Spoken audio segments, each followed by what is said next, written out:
How do you marinate the chicken at your home? I usually put some barbecue seasoning and more of it. which is better than the barbecue outside. Add some black pepper and olive oil. If you have scallions, ginger, and garlic. Here, for convenience, I added some powdered scallions and garlic. I add some ginger instead of cooking wine to remove fishy, add some soy sauce. Add some baking soda. which will make the chicken more tender. Mix the seasonings well. If you have more time, you can marinate for a while to make it more tasty.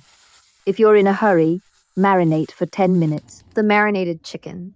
My favorite way to cook is to fry it. Fry each side for 2 minutes, and it's ready to serve. If you don't want to add too much oil and worry about raw chicken, you can add some water.